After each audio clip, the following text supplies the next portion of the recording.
श्रोता प्रेमियों, मैं रामसागर शास्त्री आप लोगों के समक्ष एक किस्सा रखने जा रहा हूं, हातिम ताई।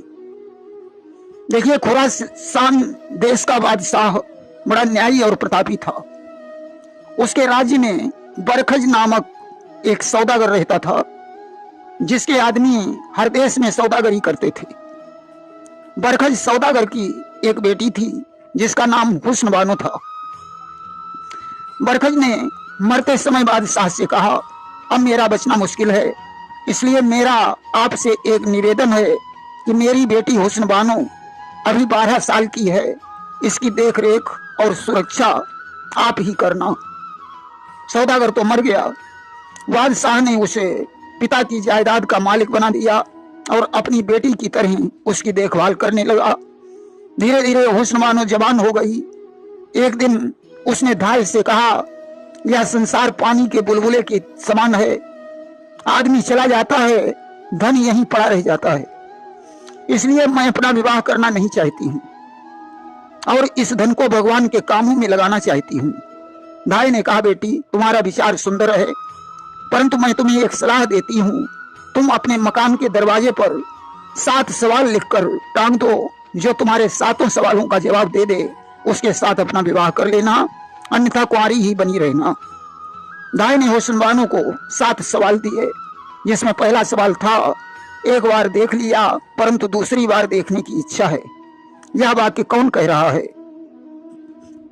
दूसरा प्रश्न था, नेकी कर दरिया में डाल, यह वाक्य कौन बोल रहा है। तीसरा सवाल था, तुम किसी के साथ बुरा मत करो, जो जैसा करेगा वो वैसा भरेगा, यह वाक्य कौन बोल रहा है।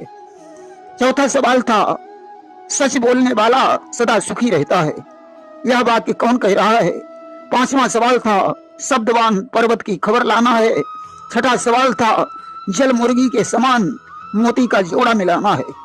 सातवां सवाल था, हमाम बाग की खबर लाना है। हुस्न बानो ने 7 सवाल लिखकर मकान के दरवाजे पर टांग दिए और उत्तर का इंतजार करने लगी। एक दिन की बात है, हुस्न बानो हवेली की छत पर खड़ी थी। उसने देखा एक ढोंगी साधु 40 चेलों के साथ सड़क पर जा रहा है, परंतु वह धरती पर अपना पांव नहीं रखता था। उसके चेले सोने और चांदी की ईंटें रख देते थे, साधु उस पर अपना पैर रखकर चलता था। साधु को देखकर हुस्न बानो प्रसन्न हुई। उसने धाय से कहा, ऐसा साधु तो पहली बार देखा है जो सोने चांदी की ईंटों पर चलता है, ये तो कोई पहुंचा हुआ संत मालूम पड़ता है। धाय ने कहा, बेटी ये बादशाह के गुरु हैं, उन्हीं को दर्शन देने जा रहे हैं। हुस्न बानो ने कहा, धाय माँ, अगर तुम्हारी इच्छा हो तो साधु महाराज को अपने घर में बुलाकर स्वागत सम्मान करूं। धाय ने कहा, बेटी अति सुंदर विचार है। हुस्न बानो ने कहा, तो जाकर इनसे कह दो कि कल हुस्न बानो चेलों सहित आपका निमंत्रण करना चाहती है।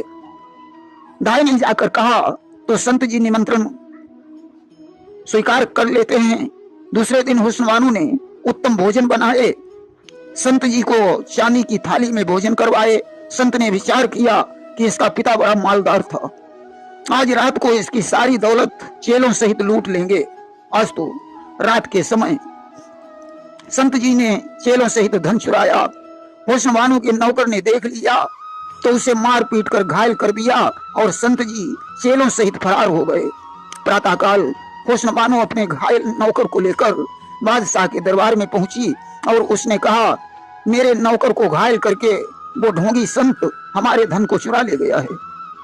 बादशाह ने हुस्न बानो से कहा, इतने प्रसिद्ध संत को तू चोर कैसे बता रही है। संत जी मेरे गुरु हैं, वो ऐसा कभी नहीं कर सकते हैं, उन पर लांछन लगाने की तुझे सजा भुगतनी पड़ेगी। बादशाह ने कर्मचारियों से कहा, जाओ हुस्न बानो का सारा धन छीन कर इसे राज्य से बाहर निकाल दो। अब तो हुस्न बानो का सारा धन बादशाह ने ले लिया, राज्य से बाहर निकाल दिया। बादशाह ने मुनादी पिटवा दी, डुग्गी पिटवा दी। राजा ने, इसको जो शख्स टिकाएगा वो राजा आज्ञा उल्लंघन से फांसी या सूली पाएगा। इस राज्य का कोई भी व्यक्ति जो इसे रोकेगा उसे फांसी की सजा दे दी जाएगी। अब तो बेचारी हुस्न बानो धाय माँ के सहित जंगल की तरफ चल पड़ी। जहां तक बादशाह का राज्य रहा उसने पानी तक नहीं पिया। जंगल में एक पेड़ के नीचे लेट गई। लेटते ही उसे नींद आ गई। रात का वक्त था। हुस्न बानो ने एक सपना देखा कि इस पेड़ के नीचे खजाना गड़ा है, उसे निकलवा लीजिए। प्रातःकाल उसका नौकर भी आ गया। हुस्न बानो ने उससे खजाना खोदने को कहा। नौकर ने खजाना खोदा और उस धन से हुस्न बानो ने उसी पेड़ के नीचे एक आलीशान मकान बनवाया और उसमें रहने लगी। एक दिन हुस्न बानो ने मर्दाना वेश बनाया और बादशाह के दरबार में पहुंची। उसने द्वारपाल से कहा, बादशाह किससे कह देना कारू शाह नामक एक सौदागर आपसे मिलना चाहता है। राजा ने उसे दरबार में बुला लिया। उसने जाकर बादशाह को प्रणाम किया। राजा ने उसे अपना पुत्र मान लिया। एक दिन बादशाह ढोंगी साधु के दर्शन के लिए जा रहे थे। हुस्न बानो भी उनके साथ गई। बादशाह ने ढोंगी संत की प्रशंसा की। कारू शाह ने कहा, राजन, तो इन महात्मा का निमंत्रण मेरे घर में भी हो जाए। उसने संत का निमंत्रण किया। संत जी चेलों सहित कारू शाह के घर पहुंचे। उसने सोने चांदी के बर्तनों में भोजन करवाया। साधु ने विचार किया कि थालियों को कैसे छुड़ाया जाए, और उधर पहले ही कारू शाह ने कोतवाल से कह रखा था कि आज रात मेरे घर में चोरी होगी, इसलिए सिपाहियों सहित दाएं बाएं रहना। जो रात को ढोंगी साधु ने चोरी करके गठरी बांधी और चलने लगा, त्यों ही हुस्न बानो चिल्लाने लगी, चोर चोर। अब तो कोतवाल सिपाहियों के सहित वहां पहुंचे, संत को गिरफ्तार कर लिया, साथ में चेलों को भी पकड़ लिया, कोतवाली में लाए। कोतवाल ने बादशाह को दरबार में जाकर सूचना दे दी। हुस्न बानो भी वहां पहुंची। कारू को देखकर बादशाह ने कहा, रात को तुम्हारे यहाँ डाका पड़ गया? बोले, हाँ पिताजी। बादशाह बोले, कोतवाल, जल्दी से डाकुओं को मेरे सामने पेश करो। जो पेश किया, अब तो राजा चक्कर में पड़ गया। अरे, ये तो मेरे गुरुजी हैं, आज पता चला ये सबके सब पाखंडी है। बादशाह ने वजीर से कहा, ले जाओ इन सब पाखंडियों को तत्काल फांसी पर चढ़ा दो, ताकि दूसरा कोई पाखंडी फिर कभी न पैदा हो। राजा के आदेश से उन सबको फांसी हो गई। हुस्न बानो बड़ी प्रसन्न हुई। उसने अपना रूप बदला और बोली, सरकार, मैं बरखज सौदागर की बेटी हुस्न बानो हूं। उस समय आपने इसी संत पर विश्वास करके मुझे राज्य से निकाल दिया था। आज आपको हकीकत का पता चला। कहा गया है, सच्चाई छुप नहीं सकती, बनावट के उसूलों से खुशबू आ नहीं सकती कभी कागज के फूलों से। अब मेरे घर चलकर मेरा घर पवित्र करो। बादशाह ने कहा, ठीक है बेटी, मैं तेरे घर अवश्य आऊंगा। अब तो हुस्न बानो मर्दाना वेश छोड़कर अपने घर पर आकर रहने लगी। वह मकान नौकर चाकरों को दे दिया। एक दिन की बात है, ख्वारजिम देश के बादशाह का बेटा मुनीर सामी ने हुस्न बानो की बड़ी तारीफ सुनी तो वह उसके विरह का मरीज बन गया। सत्य कहा गया है कि मर्ज विरह का है बुरा, देन किसी को राम, चैन नहीं दिल को पड़े निस दिन आठो याम। एक दिन की बात है, मुनीर सामी हुस्न बानो के विरह में एक पेड़ के नीचे बैठा रो रहा था। तब तक यमन देश का शहजादा हातिम ताई शिकार खेलने के लिए वहां पहुंचा। उसने किसी मनुष्य के रोने की आवाज सुनी तो मुनीर सामी के पास पहुंचा। बोला, भाई, तुम क्यों रो रहे हो? मुनीर सामी ने कहा, भाई, मैं ख्वारजिम देश का शहजादा हूं, हुस्न बानो से विवाह करना चाहता हूं। हातिम ने कहा, चिंता मत करो, मैं तुम्हें आश्वासन देता हूं, हुस्न बानो से तुम्हारा विवाह अवश्य करा दूंगा। परंतु मैंने तो उसे देखा नहीं। मुनीर सामी ने उसका चित्र दिखाया और बताया, ये बरखज सौदागर की बेटी है, शाहाबाद में मिलेगी। और मुनीर सामी बोला, दोस्त, इसके बिन कैसे जीऊं, तू ही हृदय विचार। हातिम तब बोला वचन, सुंदर चित्र निहार। हातिम ने कहा, चिंता मत करो, मैं तुम्हारा साथ नहीं छोड़ूंगा। मुनीर सामी को अपने घर ले गया। 3-4 दिन घर में रखा, फिर शाहाबाद की ओर प्रस्थान कर दिया। चलते चलते शहर में पहुंचा। हुस्न बानो के नौकरों ने हातिम को देखा। हुस्न बानो के पास पहुंचे और बोले, 2 शहजादे आपसे मिलने के लिए आए हैं। हुस्न बानो ने उन्हें अंदर बुलाया और खुद पर्दे के पीछे बैठ गई। पर्दे की आड़ से उसने पूछा, आप कौन हैं, क्या चाहते हैं? हातिम ने कहा, मुनीर सामी तुम्हारे विरह में बेचैन है, इसे अपना दर्शन दो। हुस्न बानो ने कहा, नहीं, जो मेरे 7 सवालों का जवाब देगा मैं उसी के साथ अपना विवाह करूंगी, अन्यथा कुंवारी ही रहूंगी। बिना शादी के मेरा दीदार नहीं हो सकता है। हातिम ने दरवाजे पर टंगे हुए 7 सवालों को देखा और बोला, शहजादी मैं तुम्हारे 7 सवालों का जवाब दूंगा, परंतु एक शर्त है, मैं जिससे चाहूंगा उसी के साथ आपको विवाह करना पड़ेगा। हुस्न बानो ने स्वीकार कर लिया। हातिम ने कहा, अब तुम अपना पहला सवाल पूछो। हुस्न बानो ने कहा, एक बार देख लिया, दूसरी बार देखने की इच्छा है, ऐसा कौन व्यक्ति कह रहा है? इसका जवाब ढूंढ कर लाओ। हातिम ने कहा, शहजादी मैं जवाब ढूंढने जा रहा हूँ, मेरा मित्र तुम्हारे पास रहेगा, जब तक मैं लौट कर नहीं आऊं तब तक इसकी देखभाल करना, इसे कोई तकलीफ नहीं होनी चाहिए। इतना कहकर हातिम जवाब ढूंढने चला गया। कि चला जा रहा था इधर हातिम बुद्धि निधान, प्रभु के चरणों में दिया जिसने अपना ध्यान। जंगल में चलते चलते हातिम को शाम हो गई। शाम के समय उसे एक तालाब दिखाई दिया। उसमें स्नान करने के बाद हातिम तालाब के किनारे बैठ गया। अचानक तालाब से एक निवस्त्र स्त्री निकली। उसने हातिम का हाथ पकड़ा और तालाब में खींच ले गई। जो ही हातिम के पैर जमीन में लगे, हातिम एक हरे बाग में पहुंच गया। स्त्री अदृश्य हो गई।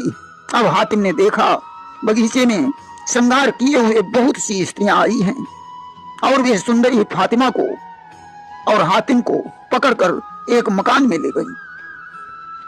वह मकान हीरा जवाहरात से जड़ा हुआ था।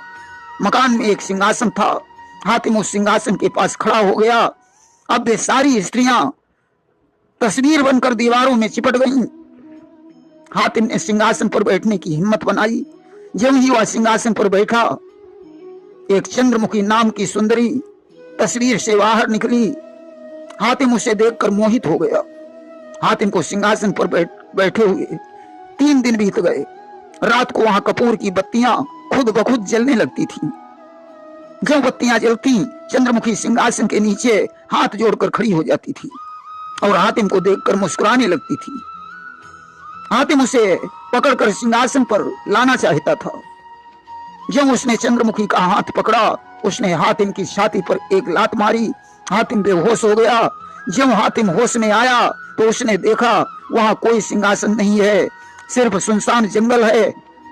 अब उसकी समझ में आ गया, यही बस्तर बेदा है। इसी बस्तर बेदा में ही एक मनुष्य यह चिल्लाता है कि एक बार देखा, परंतु दूसरी बार देखने की इच्छा है। चलो उस मनुष्य का पता लगाएं।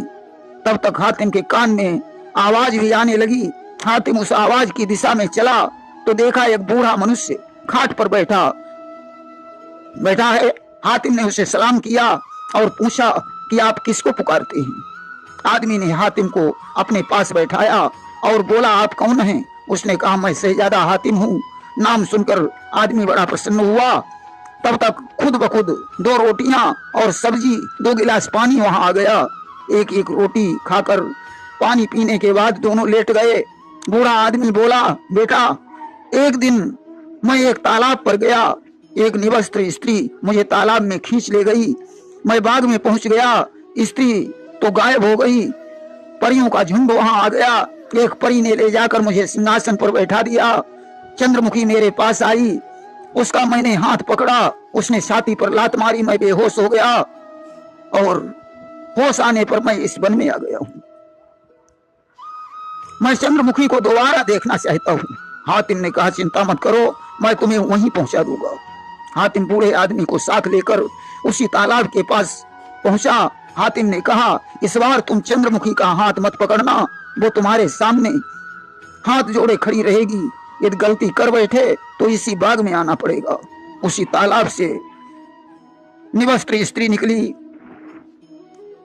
बूढ़े का हाथ पकड़कर तालाब में लेकर चली गई और इधर हातिम ने शाहाबाद में पहुंचकर हुस्नवानों को बताया कि बस्तर बेदा में एक बूढ़ा आदमी चंद्रमुखी के विरह में पागल था, वही ऐसा चिल्ला रहा था। मैंने उसे चंद्रमुखी के पास पहुंचा दिया। अब तुम अपना दूसरा सवाल पूछो। दूसरा सवाल था, नेकी कर दरिया में डाल। इस सवाल का जवाब लेने के लिए हातिम चला। हुस्नवानों ने बताया था कि इसका जवाब उत्तर दिशा में मिलेगा। उत्तर दिशा में चलते चलते उसे एक नदी मिली। नदी के तट पर एक आलीशान मकान था जिसके ऊपर लिखा था नेकी कर दरिया में डाल। हातिम वहीं रुक गया। मकान के अंदर से दासी और दास निकले, हातिम को पकड़कर वो अंदर ले गए। हातिम ने देखा एक बहुत बूढ़ा आदमी सिंहासन पर बैठा है। उसने हातिम को भोजन कराया। हातिम ने पूछा, आपने द्वार पर यह वाक्य क्यों लिखा? बूढ़े आदमी ने कहा, मैं पहले लुटेरा था, रात में लूटता था, दिन में मेहनत से कमाता था, शाम को 2 रोटियां घी शक्कर के साथ नदी में डाल देता था। एक बार मेरा प्राणांत हो गया, यमदूत मुझे नरक में ले गए। धर्मदूतों ने कहा यह स्वर्ग के लायक है। इस बात पर धर्मराज ने कहा, इसका जीवन अभी बाकी है, इसे वापस ले जाओ और इसके नाम का दूसरा आदमी वहां से ले आओ। मुझे पहुंचाने के लिए एक युवक आया। उसने कहा, मैं तुम्हारी वही रोटी हूं जिन्हें तुम नदी में डालते थे। उस दिन से मैंने गलत कार्य करना छोड़ दिया, धर्म का काम करता हूँ, मेहमानों का सम्मान करता हूँ। भगवान के फरिश्ते प्रतिदिन मुझे एक सोने की मोहर देते हैं। इससे मेरा मकान भी बन गया और मैंने यह शब्द मकान पर लिखवा भी दिया। हातिम वहां से विदा हुआ। शाहाबाद पहुंचकर सवाल का जवाब बताया और अपने मित्र मुनीर सामी से मिलकर तीसरे सवाल का जवाब खोजने के लिए चला गया। तीसरा सवाल था, तुम किसी के साथ बुरा मत करो, जो जैसा करेगा वो वैसा भरेगा। इसमें हातिम परिजादों के साथ अहमर के वन में चला तो उसने देखा कि एक बूढ़ा आदमी पिंजड़े में बंद है। हातिम ने उससे पूछा, तुम ये बात क्यों कह रहे हो? आदमी बोला, भाई तुम कौन हो? हातिम ने अपना नाम बताया। बूढ़ा बोला, तुम बड़े दिनों के बाद में मिले हो, तुम ही मुझे इस पिंजड़े से आजाद करवा सकते हो। मैं अहमद सौदागर हूं। जिस मनुष्य ने मेरे साथ भलाई की, मैंने उसी के साथ बुराई की। वह मनुष्य भेष बदलकर एक दिन मेरे पास आया। उसने मुझसे कहा, मेरे पास एक ऐसा सुरमा है जिसको लगाने से बड़ा धन मिल जाता है। उसने अपने साथ में ले जाकर मेरी आंखों में सुरमा लगा दिया और मैं अंधा हो गया। तब उसने कहा कि जो जैसी करनी करे सो तैसो फल पाए। बोए बीज बबूल का आम कहाँ ते खाए। और ये भी कहा कि अगर आंखों वाला बनना चाहते हो तो पिंजड़े में बंद रहो। यही वाक्य दोहराओ, जो जैसा करेगा वो वैसा भरेगा। तुम किसी के साथ बुरा मत करो। उसने ये भी कहा कि हातिम आकर जब नुर्रेज घास का रस तुम्हारी आंखों में डालेगा तो आंखें ठीक हो जाएंगी। हातिम ने परिजादों से घास मंगवाई, उसकी आंखों में रस डालकर दरगबान बनाया और आजाद कर दिया। परिजादों को भेज दिया और हुस्नवानों के पास जाकर तीसरे सवाल का जवाब बताया। मित्र से मिलने के पश्चात चौथे सवाल का जवाब ढूंढने के लिए चला गया। चौथा सवाल था, सच बोलने वाला सदा सुखी रहता है। हातिम चलते चलते करम शहर में पहुंचा, जहां उसने एक मकान पर यह वाक्य लिखा हुआ देखा। दरवाजे पर एक नौकर मिला। उससे कहा, अपने मालिक से कह दो हातिम आया है। मालिक ने उसे अंदर बुलवाया। हातिम ने पूछा, आपने यह वाक्य क्यों लिखवाया? बूढ़ा आदमी बोला, पहले मैं एक जुआरी था, एक बार जुए में सब कुछ हार गया तो मैंने राजा की चोरी की। एक दिन मेरे भाग्य ने मुझे दर्शन दिए। उन्होंने कहा कि तू चोरी करना, जुआ खेलना छोड़ दे। मैंने छोड़ दिया। अब धर्म पर चलता हूं। मेरा मकान भी बन गया। मैंने चोरी की, जो राजा की चोरी की वो बात मैंने राजा को बता दी। उन्होंने इस बात पर खुश होकर मुझे इनाम भी दिया। मैं रोज धर्म पर खर्च करता हूं, परंतु धन नहीं घटता है। हातिम वहां से चल दिया और चौथे सवाल का जवाब देने के बाद पांचवें सवाल का जवाब ढूंढने चला गया। पांचवा सवाल शब्दवान पर्वत का भेद लाना था। चलते चलते हातिम एक बादशाह के शहर में पहुंचा। लोग उसे पकड़कर बादशाह के पास लाए। बादशाह ने पूछा, तुम कौन हो? उसने कहा, मैं हातिम हूँ। हुस्नवानों ने शब्दवान पर्वत की खबर लाने को भेजा है। बादशाह ने कहा, तुम यहीं ठहर जाओ, संदेश खुद मिल जाएगा। एक दिन बादशाह के सहित हातिम बैठा हुआ था। अचानक एक आवाज आई, जल्दी आ, जल्दी आ। एक युवक दौड़ पड़ा। उसके पीछे उसे पकड़ने के लिए बहुत से लोग दौड़े। हातिम ने लोगों से पूछा, यह युवक क्यों भाग रहा है? लोगों ने कहा शब्दवान पर्वत इसे बुला रहा है। वह पर्वत पर गया और पर्वत के सहित अदृश्य हो गया। तब तक वहां के निवासी हातिम का नंबर आया। हातिम ने उसका साथ नहीं छोड़ा। उसके साथ हातिम की दोस्ती भी हो चुकी थी। हातिम ने उसे मजबूती से पकड़ लिया। दोनों पर्वत पर पहुंचे। वहां एक कोठी थी। दोनों खिड़की से घुसे। हरी घास की जमीन पर खड़े हुए युवक बेहोश हो गया। जमीन फट गई। युवक उसमें चला गया। फिर से जमीन ज्यों की त्यों हो गई। अब 7 दिनों तक हातिम को खिड़की ही नहीं मिली। चलते चलते नदी दिखी जिसमें चांदी जैसा पानी भरा था। नाव के सहारे हातिम पार हुआ और शाहाबाद पहुंच गया। उसने हुस्नवानों के 5वें सवाल का जवाब दिया। मित्र से मिलने के बाद 6ठे सवाल का उत्तर ढूंढने चला गया। 6ठे सवाल में जल मुर्गी के समान दूसरा मोती लाना था। हातिम एक समुद्र के तट पर पहुंचा। शाम हो गई। हातिम एक पेड़ के नीचे बैठ गया। पेड़ पर 2 पक्षी आपस में बातें कर रहे थे। मादा ने कहा, ये आदमी क्यों आया है?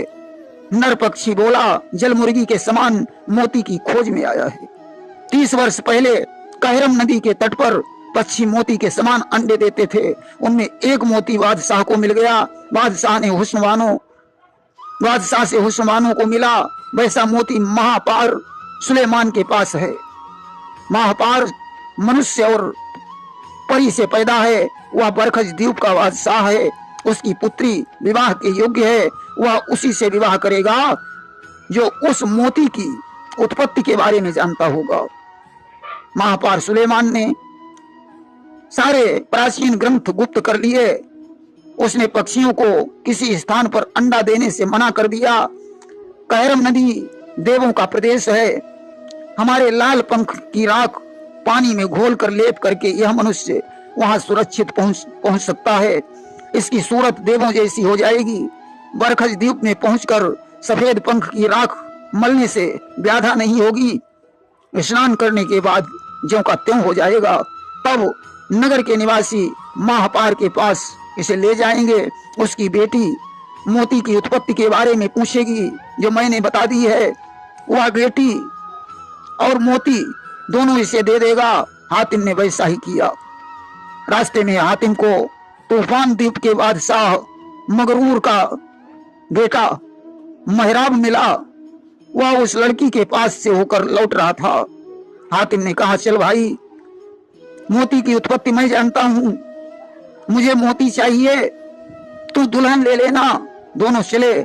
महराब को अंदर भेजा। उसने बादशाह से कहा, शहजादा हातिम आपसे मिलने आया है। हातिम ने वो मोती दिखाया और बोला, ऐसा ही दूसरा मोती चाहिए। बादशाह ने कहा, इस मोती की उत्पत्ति के बारे में बताओ। बेटी और मोती दोनों ले जाओ। हातिम ने कहा, मुझे मोती ही चाहिए। बेटी को मैं जिसे चाहूंगा उसे दे दूंगा। बोले ठीक है। उसने उत्पत्ति बताई। राजा ने बेटी और मोती प्रदान कर दिए। बेटी को महराब ले गया। मोती लेकर हातिम हुस्नवानों के पास पहुंचा। सारी कहानी बताई। हुस्नवानों प्रसन्न हुई। वह हातिम 7वें सवाल का जवाब ढूंढने निकला। 7वें सवाल में हमाम बाग की खबर लानी थी। चलते चलते हातिम करता नगर के बादशाह के पास पहुंचा। उसने एक नौकर से कहा, जाओ बादशाह से कह दो शाहजादा हातिम आया है। बादशाह ने अंदर बुलाया।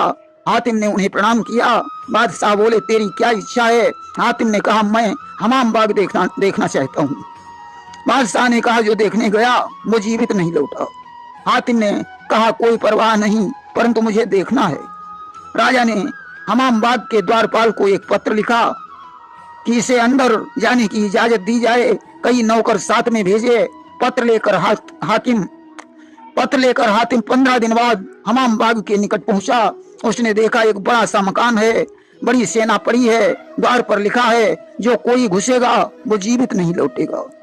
हातिम ने द्वारपाल को पत्र दिया। उसने फाटक खोल दिया। अंदर पहुंचा तो एक मनुष्य दिखाई पड़ा। उसने हातिम को एक शीशा पकड़ाया। हातिम ने पूछा, भैया क्या तुम नाई हो? बोला हाँ मैं नाई हूं, जो यहाँ आता है उसे मैं हमाम में ले जाकर स्नान करवाता हूँ। हातिम बोला मुझे भी करवाओ। मनुष्य हातिम को एक हौज के पास लाया। हातिम ने कपड़े उतारे, वह गरुआ में पानी लेकर उसके ऊपर डालने लगा। तीसरा गरुआ ज्यों ही उसने डाला, एक भयंकर गर्जना हुई, चारों तरफ अंधेरा हो गया। थोड़ी देर बाद प्रकाश हुआ तो हातिम ने देखा कि वहां कोई मनुष्य नहीं है, न कोई हौज है, यहाँ तो एक मठ है।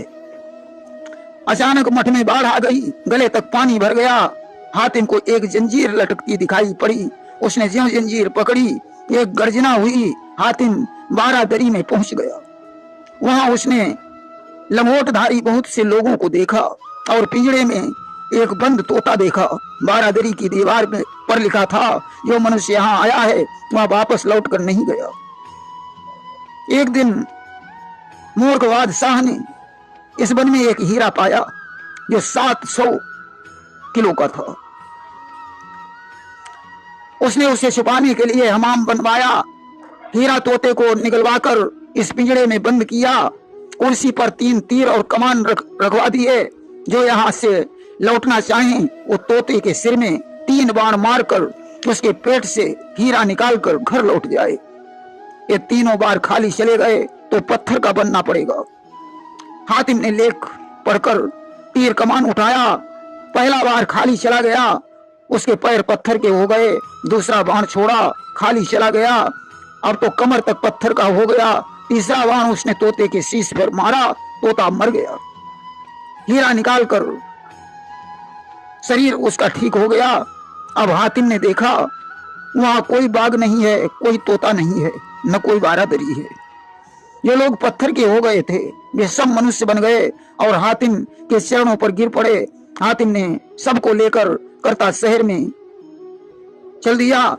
बादशाह से विदा लेकर शाहाबाद पहुंचा। हुस्नबानो को हीरा दिखाया।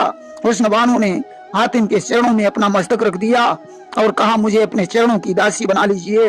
हातिम ने मुनीर सामी को दूल्हा बनाया। काजी को बुलाकर मुनीर सामी और हुस्नबानो की शादी करवाई। मुनीर सामी हुस्नबानो को लेकर अपने देश को चला गया।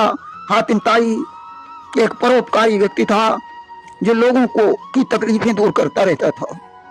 तुलसीदास जी ने कहा है कि परहित सरिस धर्म नहीं भाई, पर पीड़ा सम नहीं अधमाई। जिसमें दूसरे का हित हो उससे बड़ा कोई धर्म नहीं है, जिसमें दूसरे को पीड़ा पहुंचे उससे बड़ा कोई अधर्म नहीं है। हातिम ताई बहुत बड़ा किस्सा है। यह किस्सा मैंने संक्षिप्त रूप से आप लोगों के समक्ष प्रस्तुत किया है। बोलिए वृंदावन बिहारी लाल की जय।